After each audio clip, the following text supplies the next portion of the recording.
We will go ahead and call to order this informational meeting of the Mishawaka Common Council. And tonight, the topic of discussion is a proposal for redevelopment of another parcel in downtown Mishawaka, and more specifically, an expansion of the mill in terms of a mill Phase 2 project. So before I go any further and invite some people to the podium, we have some council members who aren't able to be here this evening. Mrs. Volker, Mr. Compton, Mr. Mamalenti, and I believe Mr. Hazen are unavailable this evening, so they send their regrets. And we are live streaming this, although there will not be public comment. This is an informational meeting only. So, without any further ado, I'm going to turn things over to Ken Prince from the administration, who will be our conductor for the proceedings this evening. Mr. Prince. Thank you, Mr. President. For the record, Ken Prince, I'm the Director of Planning and Community Development for the city. This is an informational meeting, so the intent that we have here tonight is to have the professionals in the room to be able to present the project as a whole, and then to answer any questions, particularly if the council might have or direct relative to the meeting that's coming up on Monday. We have a specific action. So the only action left for the legislative body, for the council, is the separation of this area as a separate TIF area to capture the increment over a 25-year period, which is going to help fund the project. So that is the only action left remaining, and it's honestly critical. It's either the project moves forward or doesn't move forward based on that action. So I don't want to minimize that, but that's really the action that you have coming up before you. So I also have to say this evening that we did have Brian Prince, no relation, coming up this evening to present on behalf of Flaherty and Collins. We got a late email this afternoon that he came down with some food poisoning and it will not be here this evening. So I feel perfectly comfortable with my involvement in the project, presenting the details and moving through the project this evening. We will definitively have representatives from Flaherty and Collins attending on Monday. If they are not able to attend on Monday, we would ask for a continuance at that point in time. We think it's critical to have someone from Flaherty and Collins accessible from the public's perspective to answer any questions that might come up regarding this item. This is a very large project for the city. And so before we get started on presenting Phase 2, I want to provide a little history. And since I wasn't the one that was going to do the presentation this evening, please bear with me for a little bit in terms of my disjointed presentation. But so this project specifically is a follow-up to Phase 1. So Flaherty and Collins was the developer of the mill project. Originally, they brought that project to us in 2015. We worked through, as a number of you will recall, that we toured various projects. We looked there. They kind of have a niche market for public-private partnerships. In my time with the city, we have not had another developer come to us with a similar type of arrangement where a city actively participates in direct investment into a project in order to accomplish it and to fill the funding gap associated with large projects like this. So at the time, we toured projects in Noblesville, we toured projects in Indianapolis. And as you'll see from the slide deck, they have projects that run across numerous states across the country. It's really a niche market that they uniquely bring to the table. And I kind of throw that out there, particularly with them not being here, that if there's another developer out here who happens to be listening, we are open to any offers that may come and come in. They've been great partners to work with, but by no means is this any kind of exclusive arrangement. Moving on, again, they started construction of that first building in 2017. They opened that building for residential rental right before the pandemic in 2019.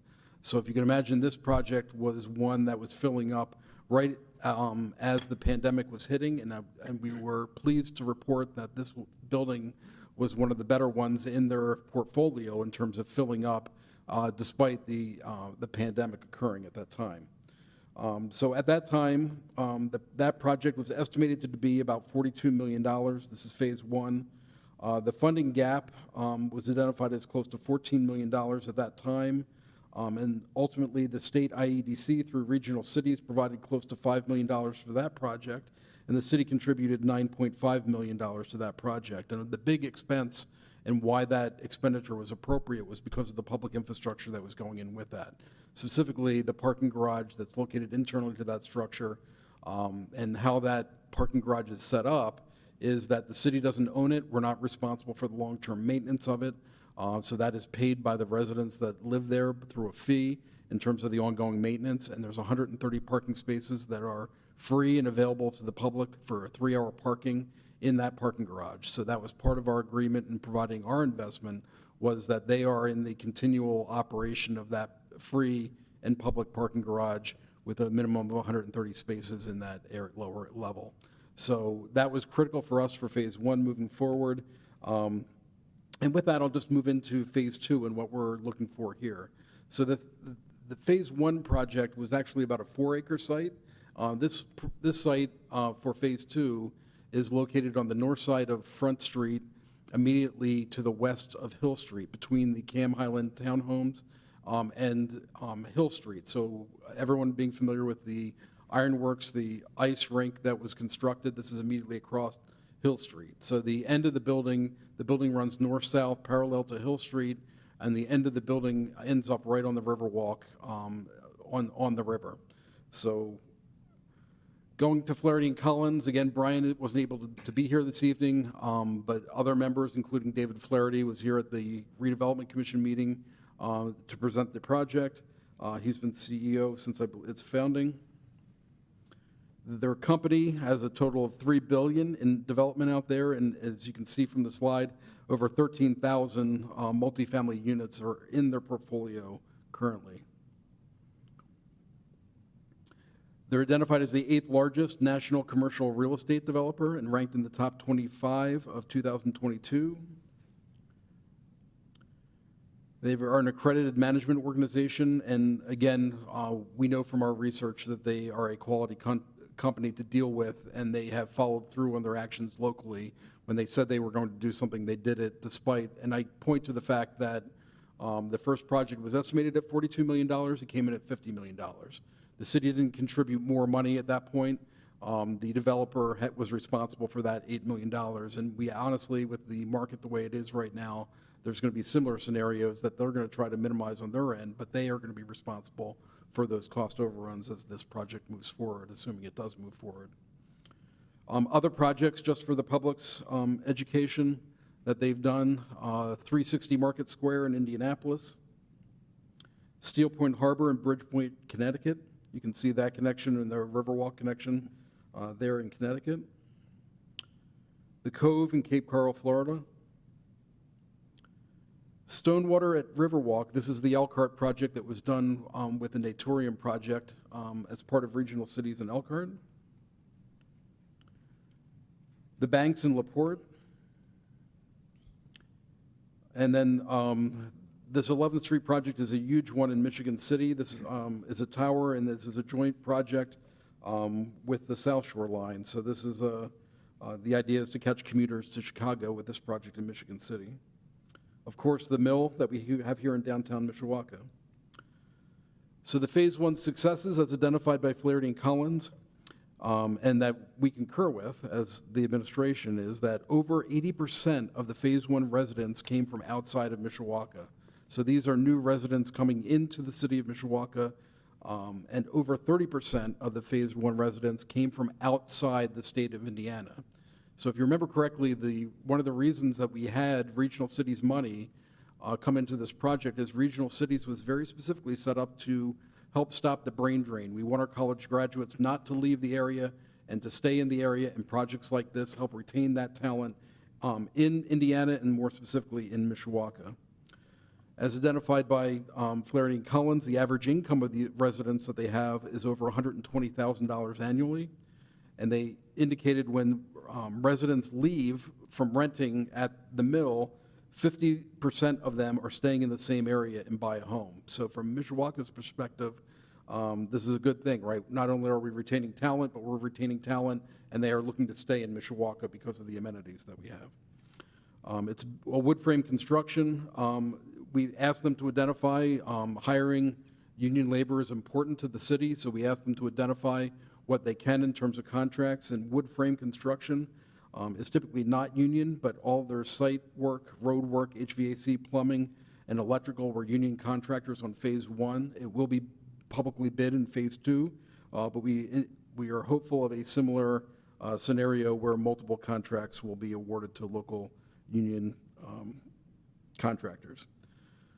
All the retail now is currently leased. As you know, during the pandemic and following it, they had a number of tenants go in and leave, but right now, both with Sun King anchoring one side and Social Cantina anchoring the other, those are stable, long-term tenants that are doing well in the space. So we also have seen this project be a catalyst. So the Avalon building that's currently being constructed, not only did the Riverwalk project that was done in 2014 on the Avenue prove the market, the mill compounded that interest in downtown Mishawaka, and the mill project ultimately led to the construction of the Avalon building. So we have a lot of momentum happening, and we're looking to capitalize on that momentum.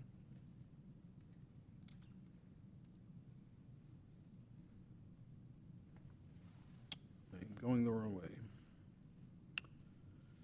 So phase 2 goals, again, as identified by Flaherty and Collins, they want to draw new people with disposable income and make our ironworks in downtown more of a destination. They saw a huge demand for studio units, and they've increased the number of studio units. So they have a slide coming up that'll identify that breakdown. They'll include more one-bedroom with den options. I will note that the phase 2 building, again, the first property, the phase 1 is a 4-acre site. This is a 2.7-acre site, so it doesn't have roads going all the way around it. So it's a little more compact, but the building is also smaller because of the more studios and more one-bedroom apartments. The rent range is anticipated to be $1,100 to $2,000 a month, depending on the type of unit. They're going to offer co-working space and private offices in the building and have 10,000 square feet of retail space. And again, the goal is to get that riverfront dining option. That's one of the things that the city's been pushing for. Going back to the 112 building, when Prime Development constructed it, that lower floor was constructed with an outside patio in 2008. And then the Great Recession happened, but they didn't get a tenant and they leased it up as office. We don't want that to happen again. And so the nice thing about working with Flaherty and Collins is despite they could have had rented out the Sun King space and the Social Cantina space to other tenants that were not restaurants, but they chose to hold out for the restaurants, not only because it was a city request, but because they feel like it feeds the desire for people to live in that space. So they can make a deal to, I don't want to say lose money because that's their books, not the city's books, but they can lease it at a lower rate because of the interest it creates in the rental market for the building, which is really how they generate their money on the project. So again, they look at those spaces, those commercial areas as an amenity to draw people into the area as we do. So it's a similar goal that the city has and Flaherty and Collins has for that space. The total project cost, again, the first phase was identified as $42 million and came in at about $50 million. This estimate is at $63 million for phase 2, again, for a smaller building than what phase 1, just a sign of the times. The developer is bringing $43 million of private funds to the table. The tax credits being brought by the state of Indiana are $5.6 million. The land contribution, again, we are essentially donating the property as part of the city's contribution, but the value that's estimated for that 2.7 acre property is $1 million. And our outright city contribution, which is a combination of taxes collected off the property and direct financial contribution, is $13.6 million.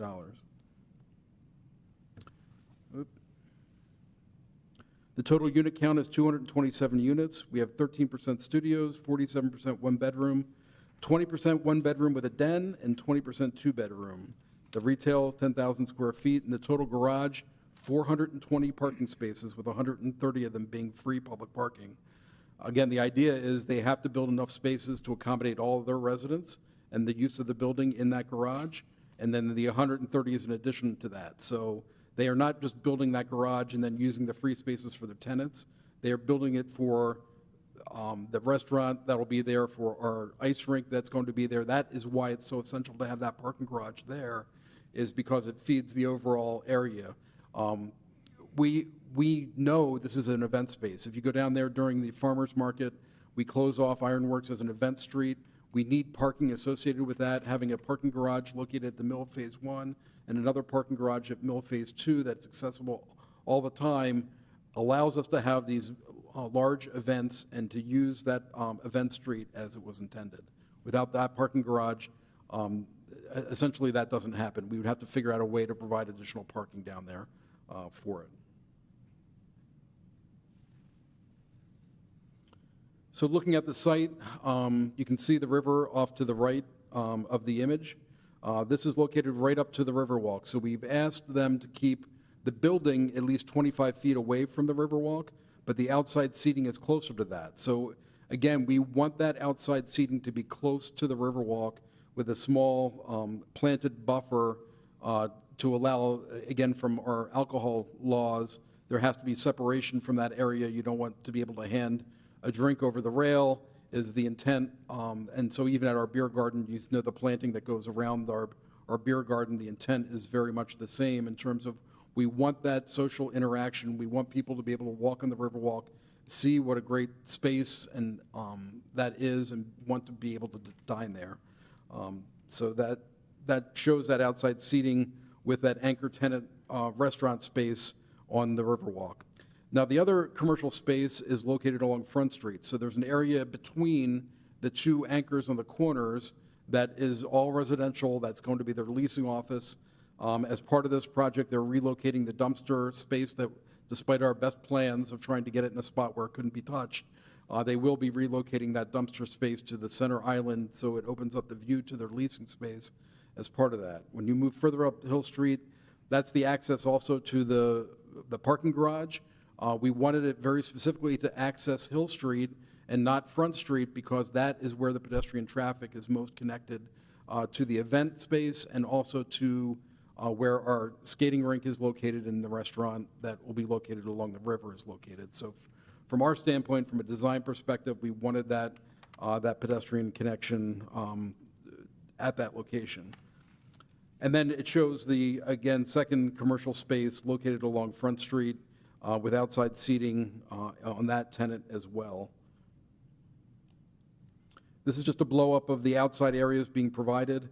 In Phase 1, they have one enclosed outdoor space. In this case, they will have two outdoor spaces that are enclosed, the one being the horseshoe that's opened up actually to the river. So those internal units will actually have some views to the river in one way, shape, or form. The other, the smaller courtyard, again, just to provide light and air into the units is why it's being provided, but it's a much more secluded open area. This is a view from the intersection of Front and Hill, looking at the corner of the building. They've got a coffee chocolatier identified, but again, the tenants have not been determined yet. So once they get under construction, they have already pursued, they have relationships with numerous commercial tenants, and so they've already had discussions, but we don't have any commercial tenants to announce as of yet. In terms of time frame, to give you an idea, if this is approved, they're hopeful to start construction yet this fall, and it is a solid two-year construction period for this building. So it'll take a full 2 years to construct, and then at that time, we're looking at the end of 2025 before the residential portion or commercial spaces would be occupied. This is a view, a little setup from a more aerial perspective about it, the location of the Riverwalk Bridge, looking at the commercial restaurant space that would be located along the Riverwalk. It gives you an idea of, again, that outside seating. And then also from a resident perspective, they like to have high-quality areas for their residents in order to congregate. In the Mill Phase 1, as you're aware, they have a second-story level that looks out over Ironworks Plaza that has a pool table and the like. And in this case, the best space was overlooking the river, so they're looking at their amenity space as overlooking the river, which is the balconies that you see there that would be overlooking the river. This is a view from a little further away from the pedestrian bridge, looking at how that building would fit in that location. You can see kind of that horseshoe that's created from the restaurant space and then the residential space beyond it. These are concept images of the interior finishes, again, very high quality, almost hotel-like when you look at it in terms of the amenities that are being provided to the residents.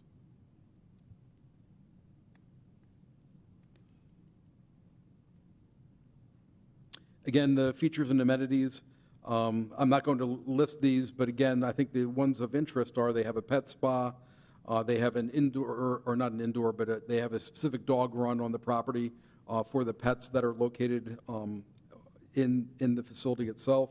They have a fitness club, they have a secured area for grilling, for bike storage and the like, and high-end amenities in the units themselves. And they've asked for questions here, but I just want to state before we get into the financial, we do have Emma Adlam here from Baker Tilly, who is going to present the financial portion.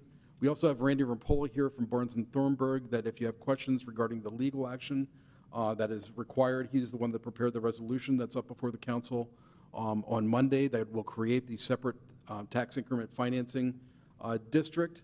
And the area currently is in our consolidated tax increment financing district. And what the creation of the new district does is only extend the time of which we can collect that income to help pay for the infrastructure that's going into the property. So right now, our consolidated TIF district expires in 2039.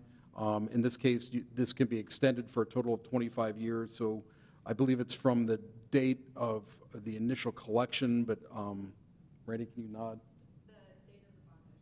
The date of the bond issuance, it goes 25 years. Thank you, Emma. So that, so if the bond issuance is in 2023, it would go to 2048. That would be roughly 9 years additional that the tax increment would be collected as compared to now, which again, it expires in 2039.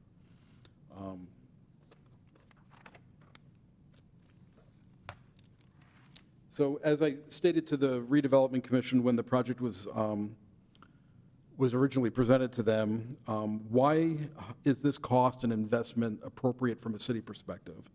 And from the administration perspective, I can tell you we believe that the development as proposed represents what we believe to be the highest and best use of the property, very simply. It is architecturally significant, it's pedestrian friendly, and it's mixed use. These are the three elements in our master plan that we created for the Uniroyal properties that we developed in 1999 that were most critical in moving any project forward. So we've had numerous people interested in the property. I remember in the early 2000s, somebody wanted to build single-family homes on most of the property and leave very little for it, and we've held out.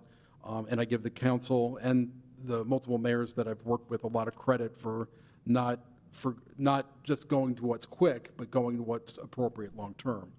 And I'm not going to belabor and read everything that I did, but I did a very quick financial analysis because some questions are brought up to me over time, and people ask, well, why don't just do townhomes like you did Cam Island?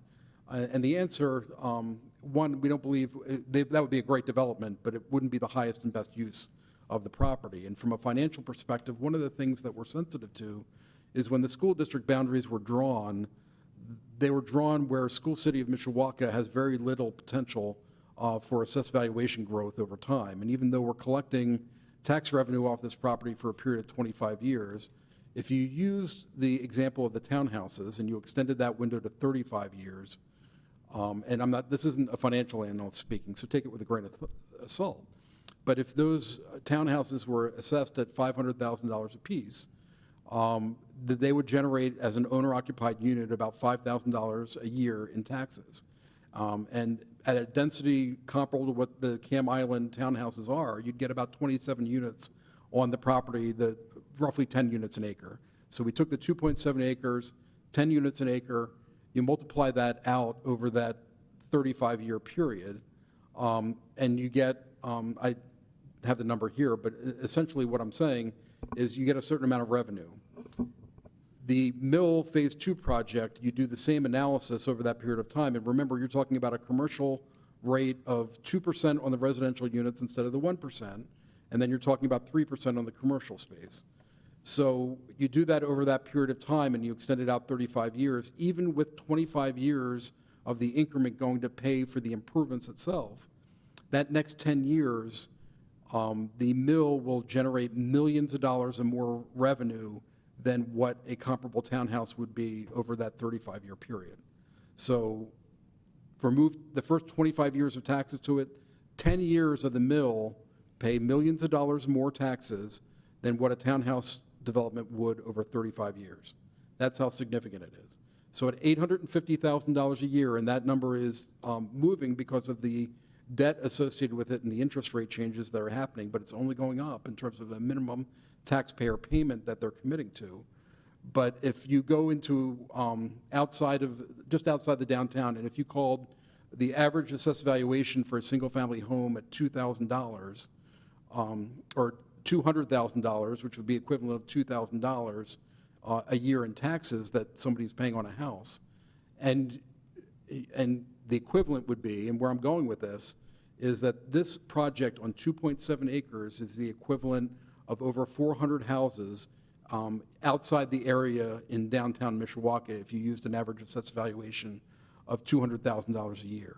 And when you talk about in the future, if School City of Mishawaka, 25 years down the road, they do a referendum, that is spread over that assessed valuation. It's good to have the equivalent of 400 additional houses in the school city boundary. It will help spread that out and will not disproportionately impact the single family. As we've lost these major taxpayers, when school city boundaries were originally drawn, we had Dodge, we had Uniroyal, we had these major tax-paying entities that have gone away, and now we are more residentially based. Projects like this that are more commercial will help balance that, that ratio that we believe will help School City in the future.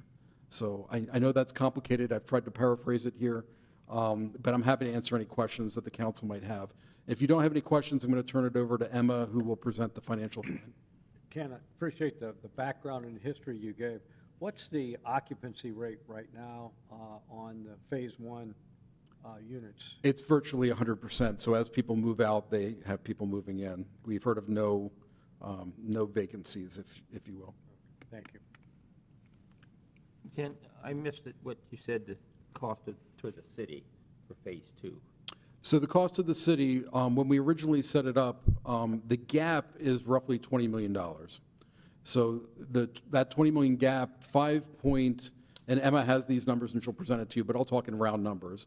A little over 5 million is being provided by the state.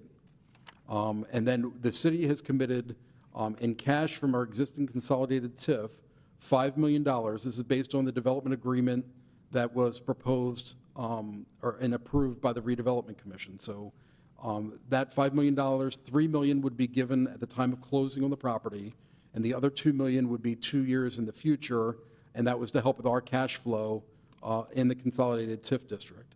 Then beyond that, the reason for the consolidated TIF expansion is the rest is generated from the project itself. So instead of having the tax revenue, the property tax generated, go to all taxing units, it's going back into the project over that 25-year period. Flaherty and Collins originally was expecting $8.5 million from that generation. Right now, it's just under $8 million. So as the interest rates change, they're getting less return on what they are able to generate from the taxes over that 25-year period. But per our agreement, any shortfall, they are responsible to cover. So ultimately, that's the revenue that's being provided by the city going into the project. So, but basically, you're saying a part of the city is no more than 5 million over. So 5 million immediately, Woody, but Yeah. so otherwise, if this was not in a tax increment financing district, that tax revenue property tax revenue that was collected would be distributed to all taxing units, including the city. In this case, it's being collected over that 25-year period and being invested back into the project. So that's we're calling that our money, but really it's their money. Right now, that property is generating zero tax revenue and will continue to generate essentially zero tax revenue for us over that 25-year period because it's being invested back into the property. But basically, what I'm looking at is up front to start with, it's 5 million. Correct. That's what I'm. That's correct. Yeah. And that's defined in the agreement. So the other thing I'd point out is there's also income tax that will be generated for it. We have asked Baker Tilly to provide an estimate of that. That will be provided at the meeting on Monday. so we don't have that for you this evening, but when you're talking about revenue of $120,000 on average per resident, we believe that that income tax revenue will be significant over that period of time. Ken, thank you for the work that you've done on this project, along with all the professionals who are here this evening, and Flaherty and Collins, and for getting us to this point. Undoubtedly, it's a really hyper-technical question, and I'll acknowledge that everything's interrelated here, but as I read the underlying documents, there are actually going to be two things that the council will be asked to do at the next meeting. We'll be asked to pass a resolution that approves the prior resolution passed by the Plan Commission, which incorporates the Redevelopment Commission's action to establish the single-site TIF district. Yes, thank you, Mr. President. And then the second thing that we'll be doing is passing an ordinance that approves the issuance of the bonds from the TIF district to help with the financial package. That is correct. Thank you, Mr. President. One of the things that's referenced in the bond ordinance, if you will, is the development agreement that was approved by the Redevelopment Commission. If it's somewhere embedded in the packet of information that's been provided to us, the development agreement itself, I couldn't locate. So between now and our meeting, if you could track that down and make When I get back to the office tonight, I will distribute it again. Perfect. And then the other thing, just as a general comment, and we've had this discussion and it came up at the Redevelopment Commission meeting, but with regard to the publicly available parking places that are not only proposed for Mill Phase 2, but are currently available for Mill Phase 1, at least to me, and I may be the uninformed, lowest common denominator, I don't believe that I would have been as fully aware of the existence of those parking spaces if I hadn't sat on this council and had been privy to this information. And I think that the expectation of our partnership with the developer moving forward ought to be that they're going to work in conjunction with us to really make sure that people understand that that's another benefit to the community, another amenity, if you will, that's available to them as downtown writ large continues to expand, that parking's available for everyone's use, not just those at the mill. And granted, there are only a certain number of spaces there, but if that's going to be part of the benefit of the bargain that we as a community are going to receive, I think that sufficient marketing to advise people of that fact would be appropriate. I concur, and I wonder how much it is of a mentality of not wanting to park in a parking garage. I know my family, I know my boss feels that way on many levels of not wanting to park in a parking garage, even though it's free. But I think as that density increases down there, we don't know what to do from a city. There's a giant sign, obviously, on it that identifies it as free public parking. We could probably do some directional signs, and I know on all the park literature it identifies it as a parking area. So we are open to suggestions on how to better do that, and we'll work with the developer and see what we can't do. Fantastic, thank you. Anything else for Mr. Prince before we hear from some other folks? Thank you again, Ken. Thank you.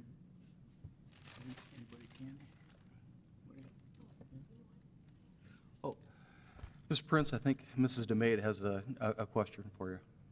Mr. Prince? Hello. Hi. Will we be able to get a copy of this PowerPoint presentation? Yes, I can distribute it at the same time. I might need to do separate because of the filters, but I'll get it out to you tonight. Thanks. Thank you.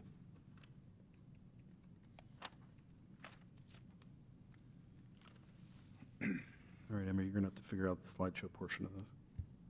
And Mr. Mamalenti has joined us online, so he's listening, and Mr. Mamalenti's joined us online. Very good. So maybe, does this work? There you go. There we go.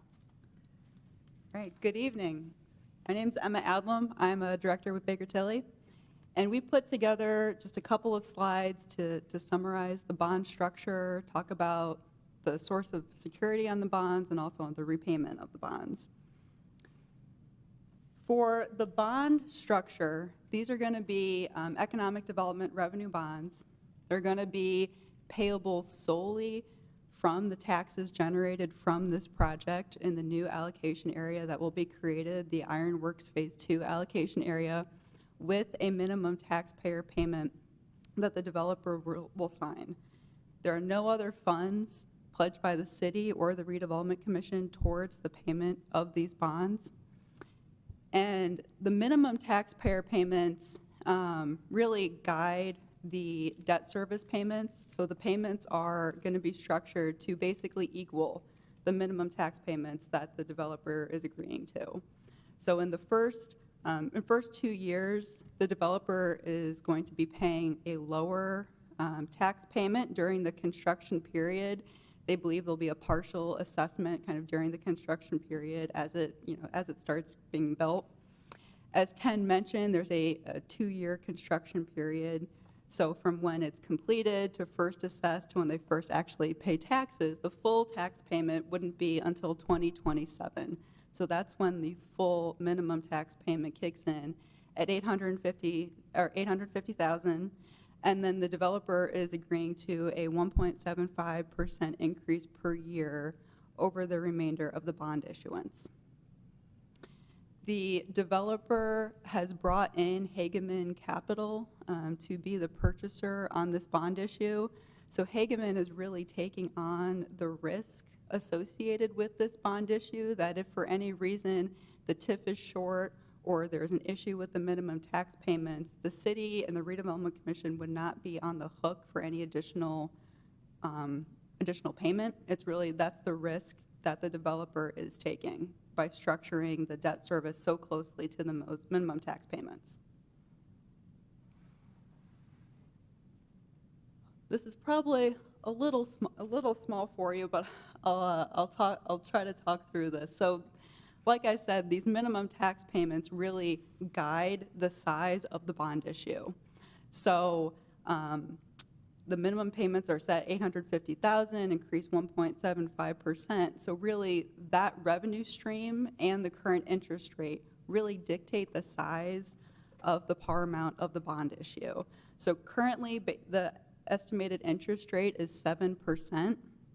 And so the 7% will generate a bond issue of approximately $10,762,000 of the par amount of the bonds. Now, there are some other costs associated before we get to the actual net proceeds for the construction. Because there is that 2-year construction period, but the purchaser expects to get interest payments from the bond issue, you have to set aside some of the bond proceeds to make interest payments during construction. So that is approximately $2 million of the $10 million is set aside to pay interest. Then there are some fees from the bond purchaser and then professional fees, resulting net proceeds, as Ken mentioned, just under $8 million. Currently, it's $7,880,000 is the estimated amount being available for the construction of the project. And so this last slide really just kind of brings these two ideas together. So that the shaded area in blue are those minimum tax payments. So in 25 and 26, they're lower as the developer is making some payments during the construction period. And then you see it really jump up in 27 is that $850,000 and that gradual increase as they are agreeing to a 1.75% increase. And then as we mentioned, the term is limited to 25 years due to the expiration of the TIF area. And so that's why you see a drop in 2048 because you can only make a half-year payment. So we're really maximizing the full term of the TIF area for the repayment of the bonds. With that, are there any questions on the security or the structure of the bond issue? Just a couple. So with regard to that $850,000 figure that you talked about, in conjunction with that, Mr. Prince in the email that he submitted along with the proposed bond ordinance, and I believe you touched on it, but I want to make sure that I'm looking at it the right way. He made mention of the taxpayer guarantee from the developer. Mm-hmm. Does that speak to what you said earlier, which is that if that anticipated tax revenue doesn't match up with the debt service requirement, that it is not taxpayers of Mishawaka who are on the hook for that, it is the developer themselves? Correct. If the TIF is short, if the TIF doesn't equal, say, $850,000 in 2027, the developer will be required to make up that difference, and the city and the Redevelopment Commission will not have to.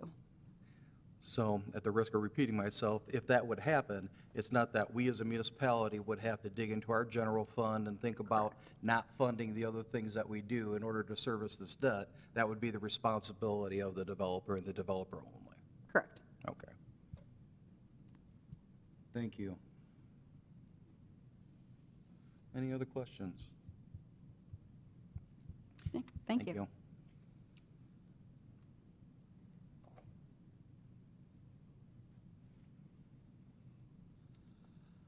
Hi, I'm Randy Rampola with Barnes & Thorburg, with offices in South Bend. I don't have a PowerPoint. I don't think Ken trusted me to operate one, and I think he might have been fearful of what a lawyer might put on a PowerPoint. But plus, it might have cost more too. So, yeah. But I just wanted to say, Councilman Hicksonbaugh is correct. There were two things on the agenda for Monday are the bond ordinance and also the resolution. Those would be the final two actions of the council. One further action then, if you adopt the resolution, then the redevelopment commission at its next meeting will conclude the actions necessary to create the separate allocation area for the project. In case anybody was questioning or wondering, I would also add the bond ordinance itself on page 3 in section 4 authorizes not to exceed 12.5 million, 25 years, and 7.5%. Emma's numbers were slightly lower than that, and certainly, and I think I've said this before you previously, that this is a parameters ordinance, the idea being that if interest rates drop dramatically in the next few weeks, which they're not going to, unfortunately, the amount of useful proceeds and the amount of the issue could be a little bit higher, so we just want to lay out the parameters. And I would also then point to the end of section 4 on page 4 at the top of the page. It does speak to that taxpayer agreement, which was confirmed, that that is the obligation of the taxpayer to make those payments. And it does say that the bonds are in fact payable solely from the Ironworks Phase 2 allocation area TIF revenues and that taxpayer agreement. And that certainly, that's the bondholders' risk, right? They're buying the bonds premised upon the TIF being sufficient, and if it's not, the developer being sufficient, if you will, to pay the bonds. So I don't have anything else, really just wanted to be here to answer any questions if you had about the ordinance or the resolution. Any questions for Mr. Rampola? All Thank you for not doing a PowerPoint. We appreciate that. right. You're welcome. Mr. Prince, anything else? Folks, anything else that we want to share? Couple things, and this may be items that you can provide us between now and the council meeting. Again, looking at the bond ordinance, there are some findings in support of the bond ordinance that we have to make, and most of them were touched on in the PowerPoint or the presentation by all of the folks who spoke this evening, and thank you all once again for the work that you've done. One particular finding that I wouldn't mind receiving just a little bit more detail on, although I think I can make it come together in my mind, it's the finding that's set out in section 2 of the bond ordinance, which talks about the action of the Economic Development Commission to consider any adverse competitive effect and impact that this project would have on businesses in the community at large. It seems to me, my assumption would be that this is such a unique development and has unique amenities that it wouldn't be in direct competition. But if there was a way that the developer or whomever would be appropriate can flush that out at the time of the public hearing at the council meeting, that would be great. The other thing that I would hope when, and I'm certainly not, you did a great job of filling in for Mr. Prince, the other Mr. Prince, and I'm sorry that he came down with his ailment this evening. But one of the things that I think it would be helpful to touch on, not just for the council and the community, is the job creation component that's referenced in the underlying documents, not just in terms of construction, but then the jobs that will continue to be in existence if in fact this project is approved for financing and is developed. But I appreciate all the information and the work that went into it, including everything that all of you did this evening to bring us up to speed. And I look forward to hearing more and learning more when we move to the next stage in the process. Folks, is there anything else? Nope. All right. Thank you once again to everybody who has participated. Both of these matters that have been touched on this evening will be heard, voted, and acted upon at our next regular city council meeting, which is Monday, July 17th of this year. And with that, we're adjourned. Thank you, folks. All right, thanks, Memo. Short and sweet, He's gone. and to the point.